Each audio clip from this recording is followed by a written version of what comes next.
Healthy people, healthy communities, and a healthy environment. That's exactly what Chrissy Holt is advocating for in her Senate race for the Maryland Senate District 30 here in Annapolis. Chrissy, how are you? Hi Joseph, how are you? I'm good. Thank you so much for accepting the interview on our program here. And I'm really excited to talk to you about what you want to bring to the table if elected Maryland State Senator here for District 30 in the Annapolis area. First off, before we start, I do want to say something. A lot of you know that I have been doing candidate interviews all around Anne Arundel County and the state, bringing you information on every candidate from governor all the way down to Board of Education. I am not feeling very well today. This is my second candidate interview, and I want to let you know something that you don't see offset.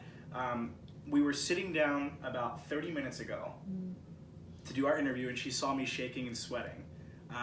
And Chrissy stopped the interview, brought me into her kitchen, and made me a sandwich, got me some pasta, and got me a couple glasses of water, and I'm feeling great. So thank you. Good. I appreciate it. That's healthy people. Healthy. There you go. Yeah, it shows. I mean, it really shows though that when a candidate does that, because a lot of candidates are just looking for the publicity or the time on the interview, and it just shows you were just like, let's calm down for a second. Right. And take get care everybody of each ready. other. Right. So with that being said, Chrissy Holt, like I said, you're running for Maryland State Senate District 30. For people who do not know, where is District 30 in Maryland here? Yep. So I would be representing about 123,000 people, and the territory is sort of up through Arnold, all of Annapolis, and then down through South County. So through Lothian down to Wason's Corner and sort of east over to Shadyside. Okay, so let's. A lot of people. Yeah, it is 120. That's crazy. Mm-hmm. So let's talk a little bit about who Chrissy Holt is. Where are you from? Talk to us about your family, please, and talk to us about what you're doing right now besides campaigning, obviously. Okay, great. Well, thanks for the question. So, I'm a true Marylander, born and raised here in the state. I grew up over in Potomac. I went to Wooten High School, got my bachelor's degree in psychology from the University of Maryland, so I'm a Terp. And then I did my graduate work at the London School of Economics. Then we settled from London back in Alexandria. That's when I had my first son, who was born with hemophilia in Virginia at 1995 and was declared uninsurable with a pre-existing condition. So my family, my sister in particular, was having success in Maryland at the Johns Hopkins Hemophilia Treatment Center, and so we moved back to Lothian, and we lived in Lothian for a few years, and then I moved into the Annapolis area as a single mom, and I raised my family here. So I've been in the Annapolis area for about 20 years. And you work for? And I work for the Walt Disney Company, specifically the Disney Institute. So the Disney Institute is the external training and development arm of the Walt Disney Company. And I work in a remote office here in Annapolis. That's awesome. You get to work remote. Yeah, it's fantastic. I've actually been a remote worker for most of my career. I have 25 years of business experience, and I started on the ground floor of Career Builder back in the 90s, and which was great. We had a great time building that company, and I worked for several startups, and then Disney called me, and I've been with them for about 7.5 years. Great. So now that we know a little bit more about your background, let's talk policy. Let's talk what you're looking to get done if elected. Mm-hmm. Let's talk about healthcare first. You're a big advocate for you're advocating all around the state, really, and even you go to Washington D.C. from time to time as well about a universal healthcare system. Why is healthcare a fundamental human right for you? Well, it's a fundamental human right for all of us, and I'm not the only one that's talking about it. Nurses, doctors, business people, we all know that we need a universal healthcare system, and we can't seem to get it done at the federal level, and we can get it done here at the Maryland level to start. So, as I said earlier, when my son was declared uninsurable with a pre-existing condition, it was at that point in 1995 that I realized that public policy was going to have a huge impact on my family. And right. So at that point, that really was the catalyst that got me into my advocacy over the last 20 years, not only for the hemophilia community, but for everybody that has a chronic illness in terms of needing access to their medication and access to care. In our world, we need access to our hemophilia treatment centers. And, you know, just to continue to have to fight with insurance companies, which is its own full-time job. I was just denied myself access to my chiropractor, you know, and you have to continue to fight these insurance companies, and we're not even speaking the same language. I mean, I want health care, and they keep talking to me about insurance policy. Right. And so it would be a lot cheaper for all of us in our community to be able to have good preventative care, early access to care, for the treatment and the pharmaceuticals that we need so that we can live a healthy life. And if we continue to prevent people from having the care early on and preventative and wellness checkups, then we're actually landing in the hospital sicker, and it's costing the system more money, and there would be a tremendous amount of cost savings, not only in just having healthier people in general, but also in the duplication of the administrative costs, you know, in terms of supporting these insurance companies, when we could just not do that, not continue to bail them out with our tax dollars like we're about to do next year, the tune of, you know, over $350 million. We're going to hand our taxpayer money to the insurance companies. If we redirect that to, you know, an administrator for all of us, right. You know, we have a really good shot of being able to do that here in the state of Maryland. Plus, we've controlled costs on the all-payer side. So the formula is here for us to execute. We just need to have more conversations in the community. We need to be educating people about this conversation. But the more people I talk to about this, the more you hear the horrific stories about people that don't have insurance, can't get access to insurance. You know, tonight I met a woman who was laid off when Lord & Taylor closed the offices. About 140 some people lost their jobs, and they lost access to health care, right? So what are they going to do now? Yeah, what are they going to do now? She's in tears. What do I do? Right? There's very little that we can tell her that she can do, because if you buy whatever insurance option is out there, odds are you might have to pay $500 for the premium, but you still have this barrier to entry in your deductibles, right? Which can be anywhere from $7,000 to $15,000 depending on the family. I mean, we want health care. It shows that you know a lot about it because you live that experience. That's so important, because a lot of people, they talk about things, but they don't know about them because they haven't experienced it. You experienced it with your son Colin, 23 years of it. Yeah.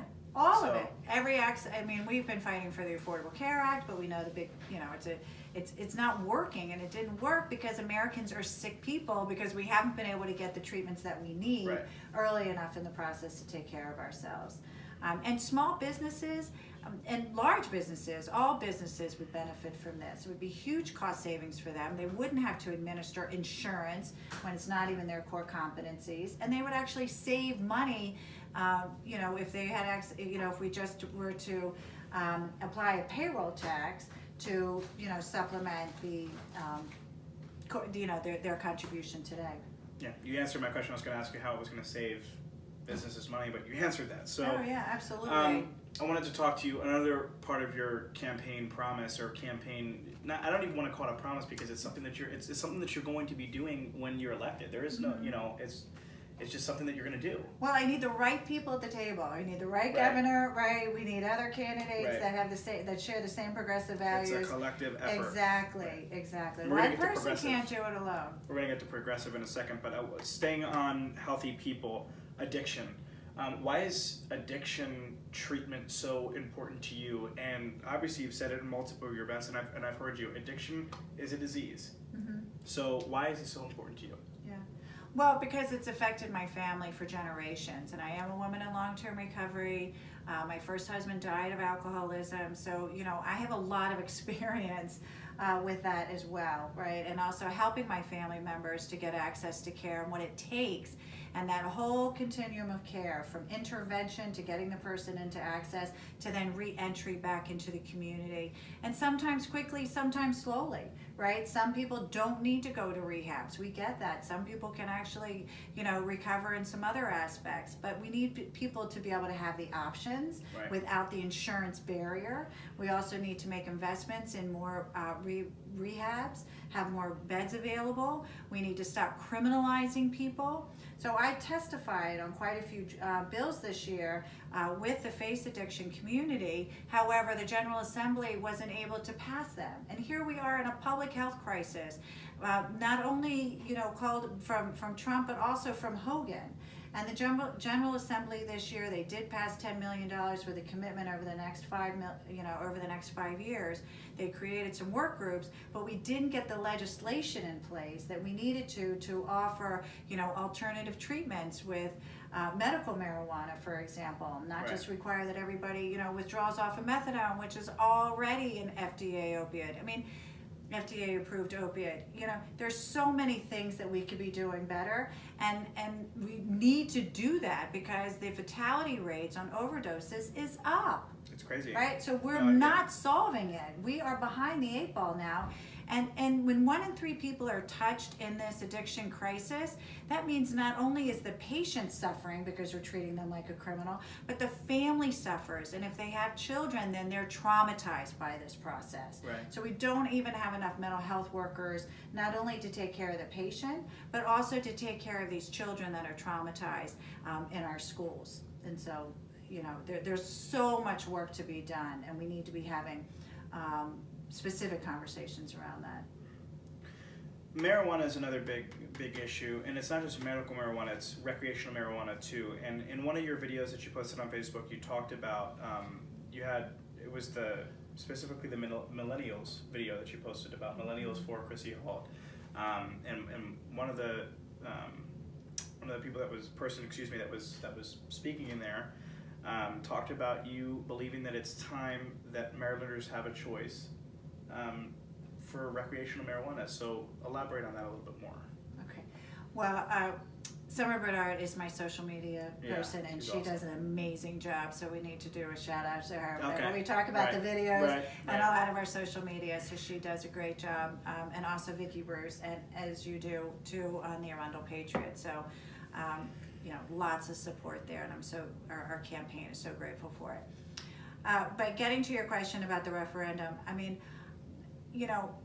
there was an opportunity to allow the voters to decide what they wanted to do with adult use recreational marijuana. So I always will support when there's an opportunity for voters' voice to be part of the process. Right. So it wouldn't just stop with this referendum. It would also include, gerrymandering. Let's clean that up.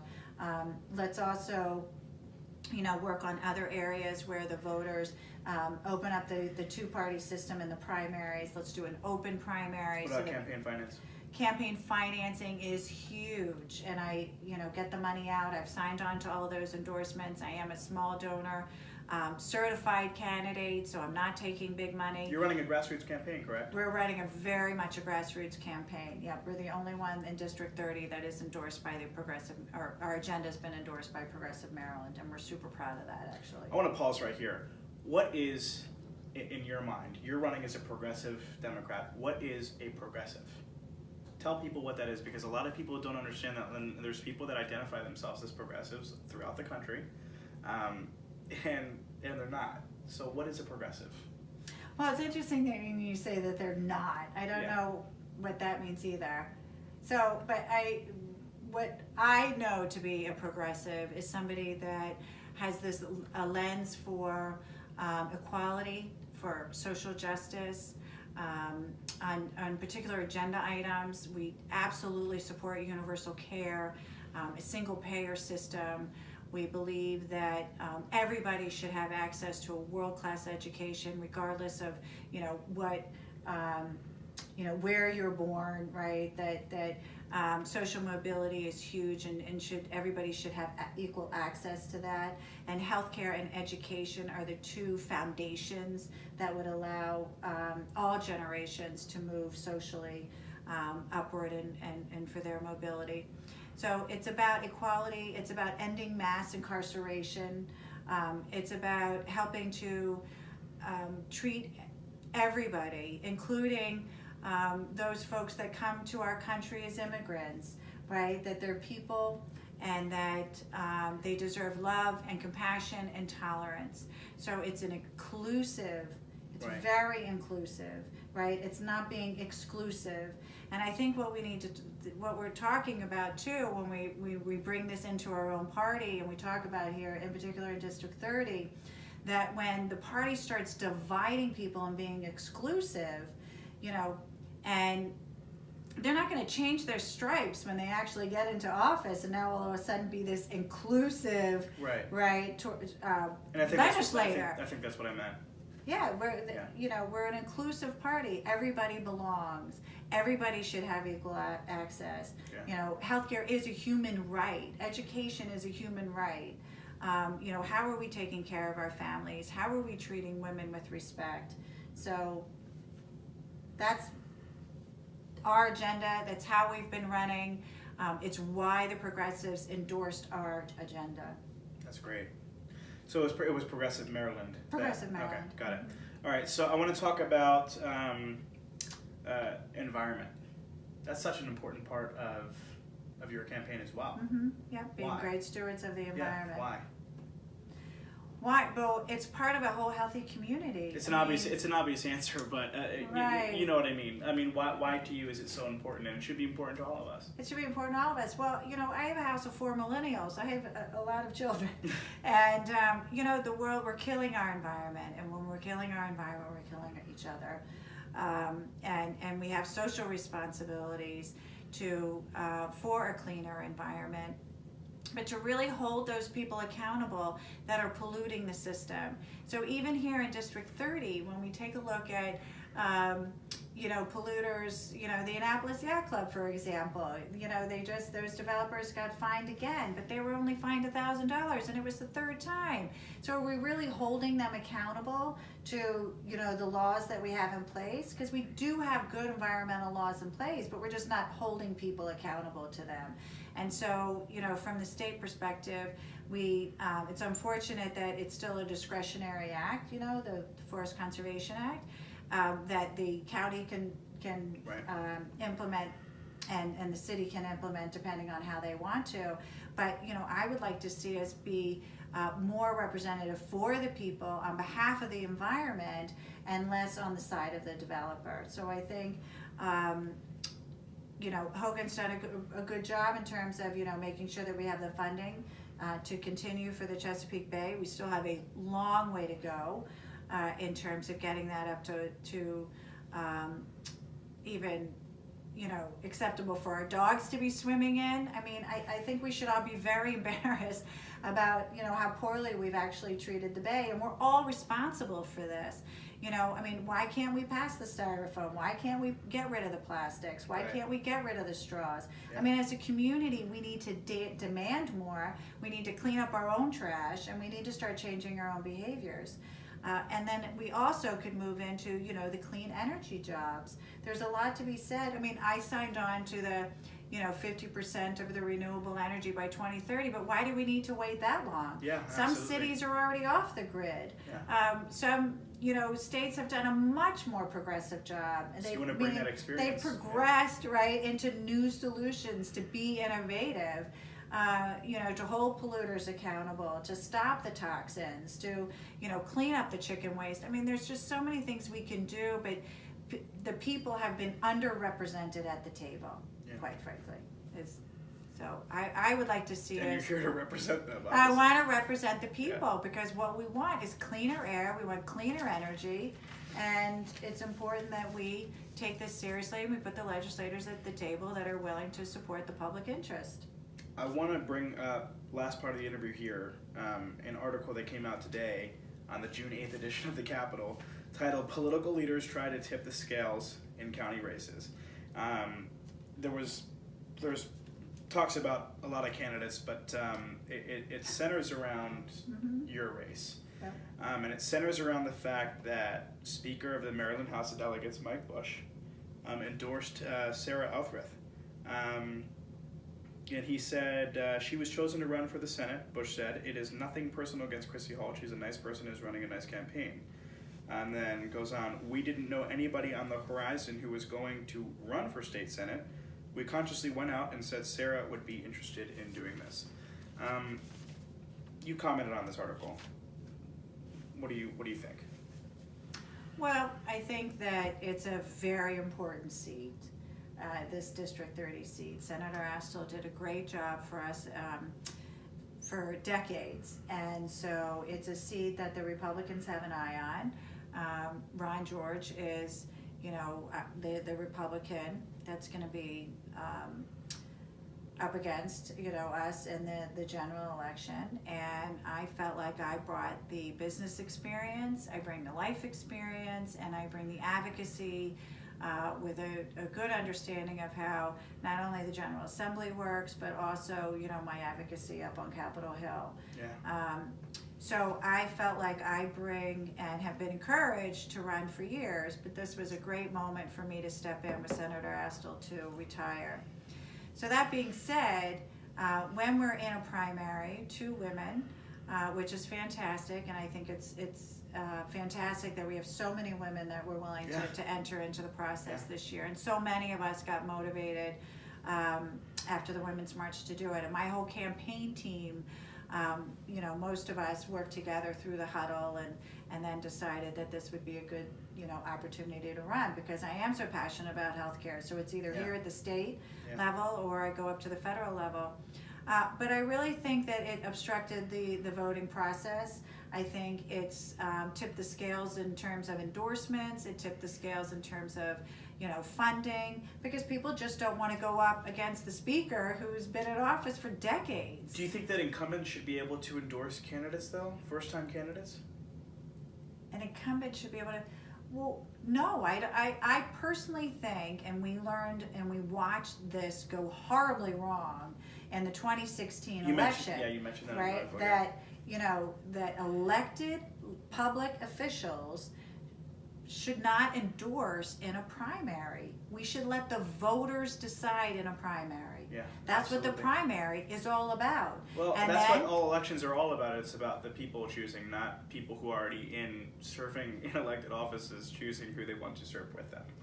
Right. So when you do that, right, you're then colluding in terms of, well, maybe they'll vote the way that you want them to vote, and we lose the independence of our voice. Right. And so, now we're in a similar race that you're seeing across the United States today, where it's the establishment, pre-selecting and, pushing the party in one direction against the progressives. And we're starting to see the results of the progressives are winning because we're tired of the exclusion, and we want more inclusion in the process, which is what we were talking about earlier about why the progressive movement is really taking off. Yeah, you certainly aren't the establishment, I can tell you that. I'm not the establishment. Healthy people, healthy communities, and a healthy environment. She's Chrissy Holt. She's running for Maryland State Senate District 30 here in the Annapolis area. Chrissy, thank you so much for the interview. Thanks, Thank Joseph. you so much for the Thank you firm very handshake much. for the sandwiches you made me before this. You're the best. My pleasure. We always Good. appreciate having you on, and you're welcome on my program whenever you want. Thank Okay, you, to talk Joseph. about whatever you want to talk about. Appreciate it. Absolutely. Reporting here in Annapolis, Joseph Omo, the Randall Patriot. Thank you. And I love your vote. Thank you.